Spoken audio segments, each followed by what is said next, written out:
The second part of episode 2. 2-1 and winning it with a cracking goal from winger Lionel Best. At that time, that's major things. Do you know what I mean? Like from the level that you were, all the way up to obviously Palace. I think we're in the second division at that time. You know, was it Stevie Coppell manager at that time? Smith the assistant. Yeah. It's interesting because. So explain that. So it's landed on your lap. Are you like, mate? Like, I can't believe this, or are you quite? Oh, this has happened, but I'm quite happy where I am. What was your initial thoughts when someone goes to you? I've got you 2 weeks at Palace. Yeah, I just think when you're at grassroots, I think. Because I mean the same thing. I think in life in general, I think you want things until you realise how hard it is. Because at the time I was just so casual about it. I was nervous coming up to the trial and things, but I was mainly really casual. Did you feel like, yeah, actually, you know, I deserve this? Like, do you know what I mean? Like, I'm a good footballer. Like, I just thought the chance ain't gone to be a professional footballer, because obviously I stopped playing football between 16 and 18. I had heard so many people say and believed it myself. I believed I was good enough to play at a decent level without having the opportunity, because I wasn't at an academy. But one of the things that I always had in my favour, I was confident about who I was as a person and a player. Yeah. I always would. So you had that as a young man. You had that. I had that. I knew what I had with my feet. And even when we would play, I would play. No matter who you are, I would be humble enough to be in the space and go into a new space. Always have been like that, but I'm not going to let nobody sort of intimidate me. Right. I will recognise that you're good, but I will know I'm good. Yeah. I will recognise what you're. So it's not going to undermine your game because he's better than you. Like, I know what I've got to offer. So I've always been that character. So I suppose. So you just sort of essentially just play your game, and I don't matter about you. Absolutely. You know what I mean? And that's how I look at life now with my teams and things. Yeah. But I think the interesting thing is, like I did mention to you off camera, when I think back at it. As I said, we used to go Kingstonian, and when it was coming very close to my trial, the guys, Clinton and Tony Davis, we was having an event at 10 and B at Kingstonian. They actually asked me, right, if we can come and give me some encouraging, supportive words. And he was playing away at that time. So he's come from an away game, and I think it was quite fast. So Wrighty was at Palace at this time as well? Yeah. Okay. At Palace at this time. And I remember I was just drinking and just enjoying myself as I would do, to the music and everything else. There's a couple of... And everything else. And the eye on somebody in there as well, and that was my main focus as well. And I remember when they said he invites here, because it was quite late when he came, and they kind of partitioned off a room, like a VIP type room, so he can come in, and told me to come in. And I was just trying to give me some encouragement and things, and I was listening, but I wasn't giving 100% attention because I had my eye on a female that was in the club, and I was thinking I just want to get back in the club. When I look back on that, it's actually quite laughable. It wasn't mentioned. So could Wrighty tell that you weren't really paying attention to it, or did you? No, because I just think I was just probably had too much booze in my system as well to actually appreciate what Wrighty was doing. So you had this kind of big event on the horizon, and do you feel like your preparation was good for it? I thought I was trying to get my preparation right. I was trying to get in the zone. I was a smoker at the time, and I actually remember trying to, I'm not going to smoke. I knew that I needed to be in some sort of mental state to even give it a chance. I remember that, but of course you can't just switch things on and off like a tap. Regardless of what I was thinking in my head, I'm not going to smoke, I want to get in the zone, I am who I am. My mentality, my mindset is what it is. Yeah, I got you. I remember going on the trial on the first day, and I came home absolutely exhausted because. So this is your first day at Palace? This is my first day at Palace. I kind of can remember I was all right because when they do keep ball stuff, one thing with me, I got good feet and I got good touch and I'm 2-footed and I like keeping the ball. So I don't feel overwhelmed with keeping the ball. Obviously, the higher level you play with, you know they're bouncing that ball around the place, but I'm not going to feel. I'm not going to feel out of place. I'm going to try and be in there. And I remember some of the key ball stuff I've done, and that was okay. But I can also remember, you know, Ian Wright and some of the other pros, like really shouting like what people do, not shouting at you to be horrible. So on trial, explain how it was back then. So would you just automatically on trial you would go and train with the first team, or would it the second team, or? See, my mind ain't the best anyway. People know that I'm not the best, but all I can remember the snapshot of that opportunity and that occasion. I remember I was training with the first team for the first day, quite a bit. Yeah. But I think I can also remember, and maybe the second. But then I can remember on the third day and possibly the fourth day, I was training with the youth team who made up the reserve. Okay. Because I think I was just only a year older than some of these lads who, at the time, I think everything's about hierarchy, innit? You think people are much younger than you when they're not. In particular, when they're in a better position than you, when you don't really quite appreciate that, they've been in the academy. They're on that trajectory. For years. Yeah. And I've been in grassroots, a raw player, but I'm still thinking these guys are young. Yeah. But I also think, or 100%, 99% sure, everybody looks for excuses when things are not going well, when things are tough. And I think I look for an excuse because I didn't go back on the Friday of my first week. Okay. And I think that's because it was too tough. Yeah. Well, I know it's the level. It was too tough. I was going out exhausted every single day, mentally and physically exhausted. Yeah. And how long were these sessions? The sessions, I think by 2 o'clock we were finished. I think we started about 10 and by 2 we were finished. Yeah. So they weren't really. So the fitness level was at the fitness level was nowhere near it, and that's the thing that puts you off the most. And I get it, and that's why I talk to a lot of the youngsters now about certain things, and we'll talk more about that fitness level that I had to endure the development when I went semi-pro. Can I ask you a question, Lionel? So we're talking about the fitness level playing at Elms. That's drinking, smoking, still amongst that culture there. But obviously, to play 90 minutes, you still have to have a fair bit about you. But that level of going for a trial at Palace was dramatically... A massive step. A massive step. Yeah. As you'll hear later, it's a massive step when you go semi-pro. Yeah. Because when I went semi-pro from that environment, at 22 years of age, my first 8 months was horrendous. Because I had to learn how to get the fitness level up. Yeah. To be mentally, physically... So it's all right having the touch and having this, but if you ain't got the stamina, that's it. Absolutely nothing. Yeah.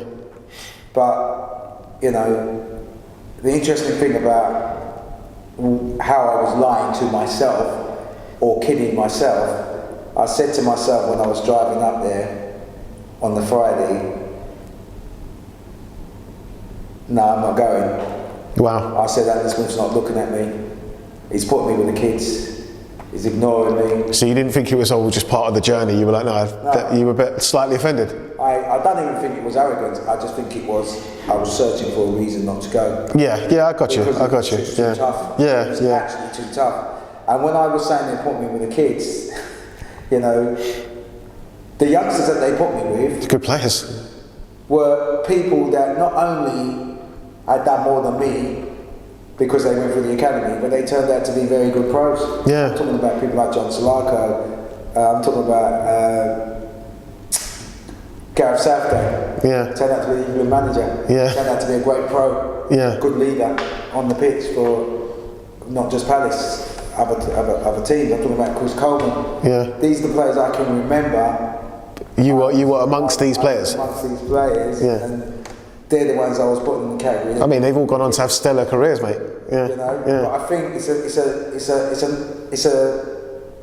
it's an eye opener for. Did you mention Nigel Martin as well at that time, or did he come in? I think Nigel Martin was just being bought by Palace as one of the most expensive keepers, which, again, as I said, I was saying, Alan Smith ain't looking at me. You know, what's he going to look at me for? Yeah. When there's a bigger issue at stake here. Yeah. You know, they're just about to sign a keeper for the most expensive fee. Yeah. Why is he going to be looking at me? But So again, these are all the excuses in your mind. yeah, So not these are, you know, you can call it, I don't think I'm an arrogant person in that way. I Yeah. just think I kidded myself. Because I didn't even tell Clinton, who got me the trial, him and Tony who got me the trial, I didn't tell them the truth for about 6 years. Oh really? I just said to them, and I stuck to it, my car, which is the excuse I gave to Palace, is, I don't think I gave it to Palace, I think I gave it to them to tell Palace that my car broke down. So after that Friday, did you go back? No, didn't go back. So you did 4 days, 4 days. absolutely exhausted, and just looking for a reason not to do it. Yeah, that was it. Okay. Yeah. As a hindsight being 2020, in your age now, Yeah. do you reckon that mentality was soft? Absolutely soft. Yeah. Absolutely soft. Again, this is why you're seeing in the things we do with BiG, our aim is to help develop resilience. Life is going to be tough. So you're not preaching to anybody what you haven't experienced, essentially. Absolutely. Yeah.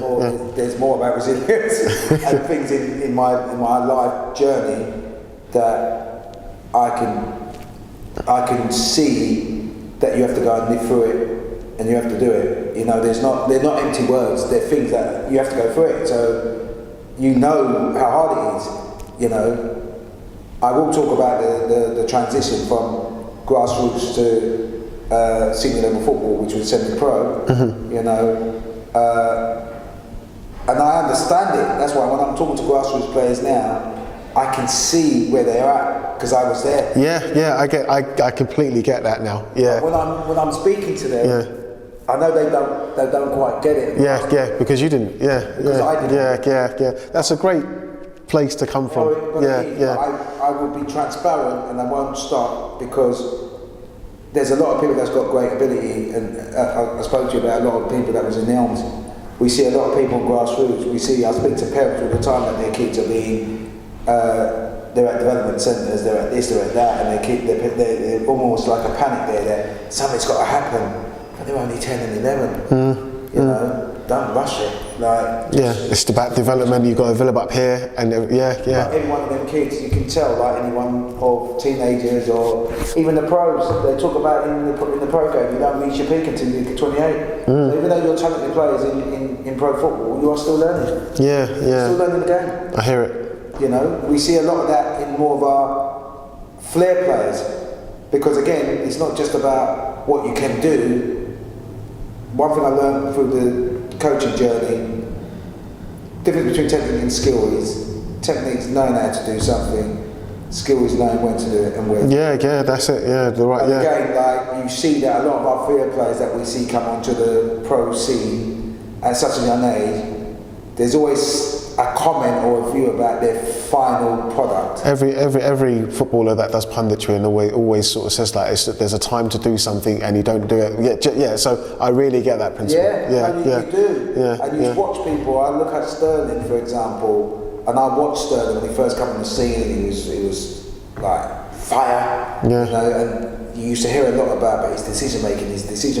Even Cristiano Ronaldo when he first came to United as well. Absolutely, But then you could see as they were getting more experience, etc., their decision making became better. Which made them even more special. Took three or 4 seasons actually. But then it makes them more special. Then they're the best players in the world. Sort of. Do you know what I mean? Yeah, I hear it. I do. You can't teach skill. I think individuals do that. They go out like Ronaldo did, and Sterling must have. Every player does, and I remember even me when I I go out on the estate myself and I do whatever I do. I watch things on TV, I try things or whatever. You can't teach that. But the more experience you get and you're with the right people, they help you with your better decision making. Yeah. That is the difference between really exceptional players or just average players. So at Palace, Lionel, when you were at that training for a week, did you get kicked about a bit? Did you?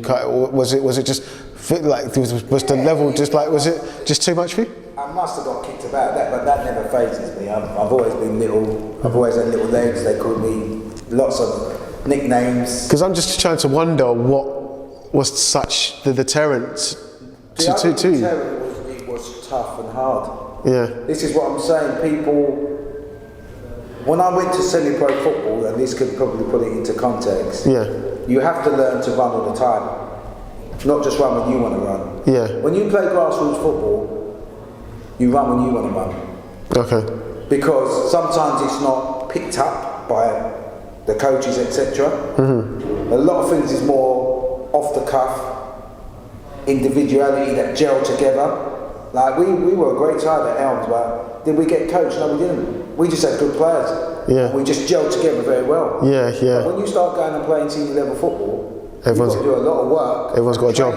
In terms of attacking together, defending together, the midfielder go away and do work together in terms of attacking and defending. You go and do a lot of work on, okay, how do we attack on the wings, you know, with the overloads and things like that. How do we defend? How do we work off the ball? You've got to, and when you're doing those works, you have to run when you need to run, not when you want to run. Gotcha. And that's why you have to be mentally, because you've got to see it.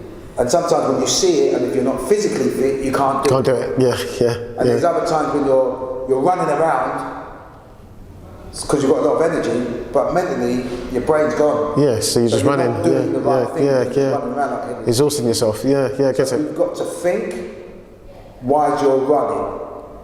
And that's why you have to be mentally and physically fit, which is a really big thing. And that only comes through going through it. I will talk about it a bit more, but I remember, for example, the only way you're going to get to that place is if you just, you know, when they talk about the second wind and things like that. The second wind is when you're really tired and tired, but you've got to keep doing it and doing it, and then it becomes part of, like, you get used to it. Yeah, the endurance. And it's almost like you have to do that throughout a season. That's why they do hard pre-season. Yeah. We do hard pre-season. So you're running and running. It's conditioning. But then you have to top that up with gameplay.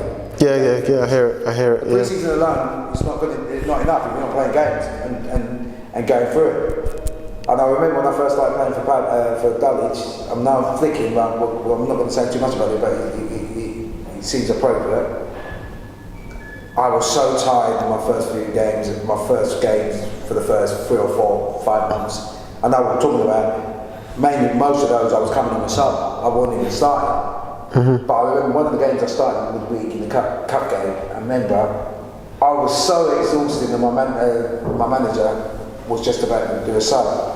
I turned around at him, looking desperate at him, and I was like. And I was hoping he would take me off because I had enough. I'd done physically, enough. just yeah. He looked at me, and I think he was going to take me off. Yeah. But then he looked at me, and then he looked away, and he took somebody else off. Yeah. Because I think in his head. Assuming in his head, he's thinking, "You've got to go through that, son." Yeah. You've got to go through that. And that's the manager's prerogative as well, isn't it? Yeah. You ain't going to get your fitness up unless you go through it. Yeah. You've got to go through it. You've got to go through it. That's why you always hear stories that some people are sick, depending on what they do in pre-season, they're actually physically sick. Yeah. There's times when I've been physically sick because the amount of running you're doing, the amount of recovery runs that you've got to do. You've got to go back and do it. 10 seconds, go back and do it. Because they used to say, some of the players used to say who went to Italy, like Incy and like, you know, even Gazza and that sort of thing, like their pre-season stuff, like the coaches are maniacs, like they do cross country, they do all of these like really high endurance exercises, and the Italian mentality is like you have to be unbelievably fit to play football for them. Even Patrice Evra was saying that he went there from Man United to Juve. He was like, these people are like, it's crazy. They're crazy. And again, obviously, around them times there as well, remember, Europe, English football culture was, or the culture in England was a lot different in terms of we like a drink in England. Yeah. So, you know, if you're not kind of, it's not just the training that you're doing. If you're putting the wrong things in your body and you're not eating the right things and things like that, that's going to have an impact on some of those things that you're doing as well. Of course. So you can see why those things are important. But I always say, one thing I've learned is ability alone means nothing. Absolutely nothing. You can get somebody who can make a very great career in football with hardly any ability. But you can't, because he's got the discipline and the fitness to do the job that the manager wants him to do, or to understand the job. So, mate, your Gary Nevilles, your Phil Nevilles, them sort of. I actually like Gary Neville. Oh, a great player. Don't get me wrong, but I'm saying that he done everything right his whole career. Absolutely. Yeah. And I learned when I went to be pro that actually everybody's got different attributes, and you need everything. And is to respect everything, because I had centre midfield players that want the game changers, the ones who can open up and make opportunities, the skillful players that used to shut up shop, and they used to be the ones that if somebody hurts you, they used to say, "Don't worry about that, Besty." Yeah. And they used to deal with that, get the ball. Once they give it to you, they say, "Right, go and do your job." Senior pros. Yeah. Go and do your job. Go and beat that man and get that crossing. Yeah. And I learned even more so around that period, which I think there's a lot of grassroots mentality where they only appreciate skill. So obviously we ended on the note of, we're talking about, obviously having to be really fit and the levels going up, which you haven't really touched on. That'll be the next episode. Yeah. But to close this episode, Lionel, your feelings about Palace, and was that a regret? And obviously you can't really regret things in life, can you? No, I don't. I never do regret anything in life. I can look back and look at things as an experience, and I can look back and actually still be grateful that I actually got a chance to have that experience. Yeah. But there are lessons learned that I hope other youngsters could take on board, where they don't waste an opportunity like that. Because the more I think about it, for 2 weeks you're at Palace. Yeah, just enjoy it, mate. Yeah. What could have happened after that 2 weeks? Yeah. I'm a great believer, and I say to the youngsters now, it's like a game of football all the way to the end, to that final whistle. And that's what I didn't do. I didn't take that opportunity all the way to the final whistle. I just gave up. I hear it. And it's interesting the way I'm, like, you've got to understand that I actually, and this is what we do as humans, I actually had in my mindset, and I believe that story, they weren't looking at me. Yeah. Alan Smith weren't interested in me, they hardly said anything to me, and they were putting me with the kids. That was my two main things that I believe. And you used that to convince yourself that this wasn't the one. Yeah. 4 or 5 years. And then I had to admit to Clinton what really happened. Yeah. Because I then accepted that, Lion, you just weren't strong enough. You weren't meant to. So it took you that number of years to kind of get out of that mindset that it was not your own fault. So it actually took me longer. Yeah. It took me 4 or 5 years to tell Clinton the truth, that my car didn't really break down. Yeah. And how did he tell you that? He was just laughing because I just had to say that. It's been so long now. He probably would have been. I would be pissed at you at the time if you told him. He knows what I'm like. I was almost like, because by then now I'm in semi-pro, I'm a bit more mature, things like that. Yeah. I'm a father, so my mentality. But how I was from 16, 17 to that opportunity, I was a good time guy. Yeah. Lionel was a good time guy. Lionel just likes the gym. Lionel was like Besty. that. Yeah. Sorry, not Lionel. Nobody knew me as Lionel. Yeah. They knew me as Besty. Yeah. Besty's a joker. Besty's a this. Besty's a that. Good times then, obviously. Yeah. So you can't regret anything, man. Do you know what I mean? Like, obviously, do you know what I mean? It's shaped who I am today. Yeah. And these memories of experiences, both good and bad, are things that I use when I'm conversing, because everybody knows me, I love talking. I love telling stories. Yeah. So I will tell kids, young people, this all the time. Tell them this all the time. But what I did like, and I think the moral thing I took from this as well, sort of thing, is that obviously, you know, that part where you kind of said you're in the car and you made an excuse not to do it. I think that's a very good self-reflection. Yeah. Afterwards, because I think a lot of people possibly could still be in that zone where you don't accept what you've done. I think you're taking accountability, and I think that was really good. But who knows? It could have. Like, who knows where that would have went? Do you know what I mean? Anyway, do you know what I mean? But I think it's important, and I think I am honest. I'm an honest person, and I'm far from perfect because nobody is. Yeah. But I think you've got to learn to put your hands up. Yes, mate. You have to put your hands up. You have to just. Really, I think that's a good story to tell kids about resilience and stuff. You know, I never had what it took. Mentally, I was too weak. That's why I'm very big on mind now. I do a lot of things to do with my workshops and how I work with the youngsters about growth mindset. About having me strong in your mind. Things that I do with my football elite program, trying to help get the talented ones more to the next level. Everything I've seen, my experience at Palace, you can draw to that. It's more about, it's about the mind. The feet, they don't even come into it. The gifts you got with your feet mean nothing if you haven't kind of enhanced the things that you need to enhance with your mind. Make it stronger, be honest, be realistic, conduct it, make sure that you're conducting yourself properly, make sure that you're being, you're going out and you're doing things yourself. But being honest. I think we'll leave episode 2 there, Lionel. Great insights, great story, and I look forward to sitting here and directing through episode 3, which will be about Lionel's more semi-pro days and intertwining with his journey in the civil service. So, any last words? No, it's been a pleasure. It's nice to recap and reflect. Yeah, because there must be a lot of thinking going on. There's a lot of thinking. You've asked some questions where actually your memory is so vivid, but what ain't vivid is key things from your memory.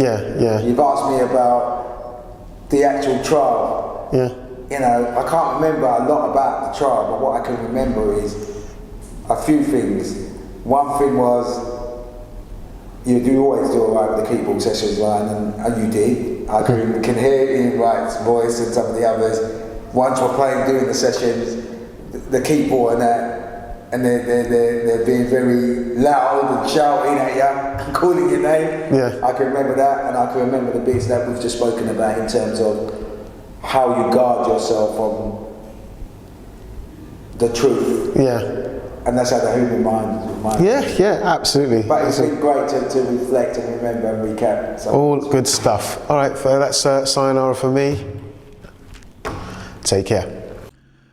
Yes, people, I hope you enjoyed podcast 2, part 2, and enjoyed Lionel speaking about some of the stuff in more depth of his footballing career. And we'll, as we go further and further into the series, we'll talk more about other pertinent moments in Lionel's football career, and also some of the stuff he did otherwise as well. So as I always say on these videos, at the end of the videos, it'd be massively appreciative of everyone who is watching these videos, massively appreciative anyway, but would love if you could like the video, drop us a comment if there's any questions, and subscribe to Aaron Lewis, or Aaron Media Central now I've decided to call it, and obviously Besty's Inspirational Guidance YouTube channel and all other socials. Thank you very, very much for watching, and I hope you come into the next episode with us as well.